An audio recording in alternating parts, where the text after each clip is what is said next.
کہ وہ شخص جو طوطے کی طرح جو کچھ بولتا رہا بیانات، وہ طوطے کی طرح رٹا رٹایا سبق ہے، اس کے اندر کوئی سچائی نہیں ہے. یہ کوئی مذہبی جنونی شخص ہے.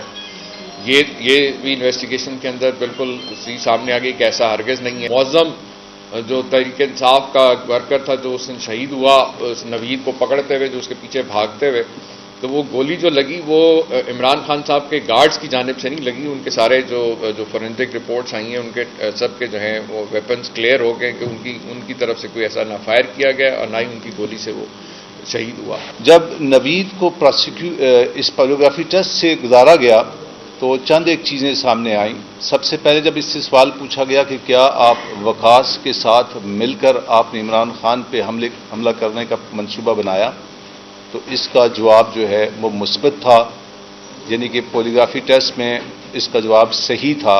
پولیگرافی مشین نے کہا کہ ہاں ایسے ہی تھا. جب اس سے یہ پوچھا گیا کہ کیا وقاص کے علاوہ کوئی اور لوگ بھی اس میں شامل تھے، تو ٹیسٹ یہ بتاتا ہے کہ اس وقت یہ جھوٹ بول رہا تھا. اس کا مطلب یہ ہوا کہ اس پوری پلاننگ کے اندر باقی لوگ بھی شامل تھے. تیسری بات جب اس سے پوچھا گیا کہ کیا آپ نے کوئی باقاعدہ تربیت حاصل کی، تو اس پہ بھی جو اس کی ریٹنگ ہے وہ -10.6 ہے. اس پہ یہ جھوٹ بول رہا ہے. اس کا مطلب ہے کہ اس نے باقاعدہ تربیت حاصل کی. تو یہ ایک تربیت یافتہ اور مختلف لوگوں کے ساتھ مل کر پلاننگ کے ساتھ اس نے اٹیک کیا. یہ پولیگرافی رپورٹ کا رزلٹ ہے جو کہ کورٹ کے اندر ہم نے جمع کروا دیا. پراسیکیوشن جس طرح GIT نوٹیفائی ہوئی، اس طرح ہم نے پراسیکیوشن کی کمیٹی بھی نوٹیفائی کی، اور پراسیکیوشن کی کمیٹی کو جو ہیڈ کر رہے ہیں وہ پراسیکیوٹر جنرل خود ہیں. اور پراسیکیوشن کی رسپانسبلٹی یہ ہوتی ہے کہ ایک طرف وہ انویسٹیگیشن کو ایسسٹ کرتی ہے اور دوسری طرف کورٹ کو as a advocate of the court جسے کہتے ہیں، وہاں کورٹ کو بھی ایسسٹ کرنا ہوتا ہے. یہ FIR 691 تھی، اور اس میں جو لائن آف انکوائری پراسیکیوشن نے GIT کو دی اس میں تقریباً 3 فیزز میں انہوں نے انویسٹیگیشن کرنی تھی کہ انسیڈنٹ سے پہلے کیا ہوا، انسیڈنٹ کیسے ہوا اور انسیڈنٹ کے بعد کے واقعات کو. اور اس میں پوری لائن دے دی گئی تھی جس میں تقریباً 2 درجن سے زیادہ پوائنٹس تھے. ابھی تک جو چیزیں سامنے آئیں اور کورٹ کے اندر جمع ہو گئیں ان کے بارے میں آپ کو آگاہ کر دیتا ہوں. سب سے پہلے پولیگرافی رپورٹ ہے. پولیگرافی رپورٹ اس کی آسان زبان یہ ہے کہ فزیو سائیکولوجیکل رپورٹ اسے کہتے ہیں. اس میں مشینوں کے ذریعے سے پتہ لگایا جاتا ہے کہ یہ بولنے والا سچ بول رہا ہے یا جھوٹ بول رہا ہے، اور اس کی ایکوریسی 93% ہوتی ہے. جب نوید کو اس پالیوگرافی ٹیسٹ سے گزارا گیا تو چند ایک چیزیں سامنے آئیں. سب سے پہلے جب اس سے سوال پوچھا گیا کہ کیا آپ وقاص کے ساتھ مل کر آپ نے عمران خان پہ حملہ کرنے کا منصوبہ بنایا، تو اس کا جواب جو ہے وہ مثبت تھا، یعنی کہ پولیگرافی ٹیسٹ میں اس کا جواب صحیح تھا. پولیگرافی مشین نے کہا کہ ہاں ایسے ہی تھا. جب اس سے یہ پوچھا گیا کہ کیا وقاص کے علاوہ کوئی اور لوگ بھی اس میں شامل تھے، تو ٹیسٹ یہ بتاتا ہے کہ اس وقت یہ جھوٹ بول رہا تھا.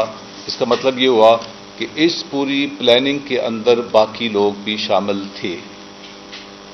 تیسری بات جب اس سے پوچھا گیا کہ کیا آپ نے کوئی باقاعدہ تربیت حاصل کی، تو اس پہ بھی جو اس کی ریٹنگ ہے وہ -10.6 ہے. اس پہ یہ جھوٹ بول رہا ہے. اس کا مطلب ہے کہ اس نے باقاعدہ تربیت حاصل کی. تو یہ ایک تربیت یافتہ اور مختلف لوگوں کے ساتھ مل کر پلاننگ کے ساتھ اس نے اٹیک کیا. یہ پولیگرافی رپورٹ کا رزلٹ ہے جو کہ کورٹ کے اندر ہم نے جمع کروا دیا. دوسری الزام یہ تھا کہ خان صاحب کے گارڈز نے فائرنگ کی. تو فورینسک ٹیسٹ میں جتنے بھی گارڈز کے ویپنز تھے وہ سارے کلیئر ہو چکے ہیں. تو یہ بات بھی نگیٹ ہو گئی ہے، ختم ہو گئی ہے کہ گارڈز نے اس کے فائرنگ کی. اور تیسری بات یہ ہے کہ GIT نے جو چیز اسٹیبلش کی ہے کہ حملہ کرنے والے ایک سے زیادہ فائرر تھے. کتنے تھے ابھی یہ اسٹیبلش کرنا باقی ہے. استغاثہ جو ہے وہ ہر لحاظ سے مکمل ہو چکا ہے. اور اس میں ایک بات یاد رہے کہ زبیر نیازی صاحب نے جو درخواست دی تھی کورٹ کے اندر، وہاں پہ کورٹ نے کہا تھا کہ آپ جا کر GIT کو جوائن کر لیں، جو کہ 7 تاریخ کو وہ FIR جو پولیس کی مدیت میں دی گئی تھی اس کو جوائن کر لیں. تو زبیر نیازی نے اس کو جوائن نہیں کیا، GIT کو جوائن نہیں کیا. وہ اپنے ہائی کورٹ میں چلے گئے ہیں اپنے اس استدعا کے ساتھ کہ ہماری بیسک ایف آئی آر جو ہم نے خان صاحب نے دی تھی وہ نہیں سنی جا رہی. اس لیے اس جے آئی ٹی کے اندر دو اشخاص شامل نہیں ہو رہے. ایک عمران خان صاحب اس میں شامل نہیں ہو رہے اور دوسرا زبیر نیازی شامل نہیں ہو رہے. ان کی اپنی پٹیشن پیرلل چل رہی ہے ہائی کورٹ کے اندر. ریکویسٹ چل رہی ہے کہ جناب ہمارا ورژن جو ہے ایف آئی آر کا وہ نہیں لیا گیا. اور کورٹ نے دوسری طرف ہمیں یہ بھی جے آئی ٹی کو آرڈر دیا ہے کہ 13 دن تک یہ شخص جہاں پہ رہا ہے اس کی تحقیقات کی جائیں اور کورٹ کو بتایا جائے کہ یہ 13 دن انلیگل کسٹڈی میں کیوں رکھا گیا. یہ وہ آرڈرز ہیں جو کہ کورٹ نے پاس کیے ہیں اور یہ وہ فیکٹس ہیں جو میں نے آپ کے سامنے رکھے ہیں. اس کے ساتھ ہی میں آپ کو عرض کرتا چلوں کہ یہ ایک بہت ہی اہم پیش رفت ہے ساری جے آئی ٹی کی انویسٹیگیشن کے اندر، کیونکہ پہلے دن سے وفاقی حکومت اور پاکستان مسلم لیگ نون خاص طور کی طرف سے اس واقعے کے اندر جو تاثر پیدا کرنے کی کوشش کی جا رہی تھی کہ یہ کوئی مذہبی جنونی شخص ہے. یہ بھی انویسٹیگیشن کے اندر بالکل سامنے آ گئی کہ ایسا ہرگز نہیں ہے. پھر اس کے بعد یہ کہا جا رہا تھا کہ جی یہ اس نے خود سے کیا ہے، اور ابھی آپ کے سامنے برگیڈی صاحب نے جو پولیگرافک ٹیسٹ رپورٹ ہے اس سے بڑا واضح چیز سامنے آ گئی کہ وہ شخص جو طوطے کی طرح جو کچھ بولتا رہا بیانات وہ طوطے کی طرح رٹا رٹایا سبق ہے، اس کے اندر کوئی سچائی نہیں ہے.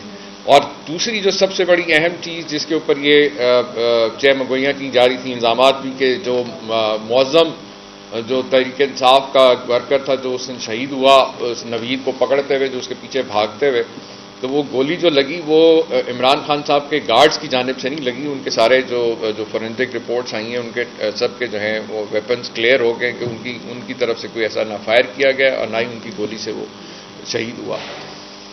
تیسرا کہ یہ اکیلا حملہ آور نہیں تھا، حملہ آور جو ہے وہ یقیناً ایک سے زائد حملہ آور تھے. تو اس لیے یہ تمام جو ابھی تک تحقیقات کے اندر پیش رفت ہوئی ہے اس سے یہ چیز بڑی کلیئر ثابت ہو گئی ہے کہ ایک جو سوچی سمجھی جو منظم سازش کی گئی اور جس طریقے سے اس واقعے سے پہلے اور اس واقعے کے بعد جو تاثر قائم کرنے کی کوشش کی گئی تھی اس میں کوئی سچائی نہیں.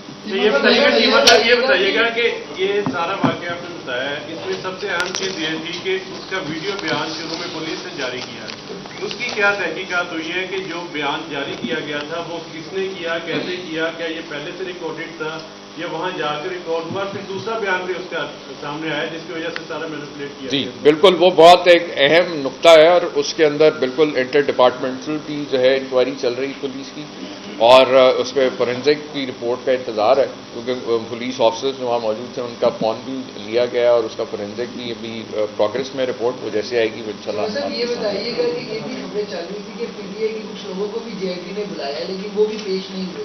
ایک تو یہ کلیئر کر دیں اور دوسرا یہ بتا دیں کہ جو تحقیقات چل رہی ہے کتنے دن مزید لگیں گے اس کو مکمل جو ہے تفصیلات سامنے آنے؟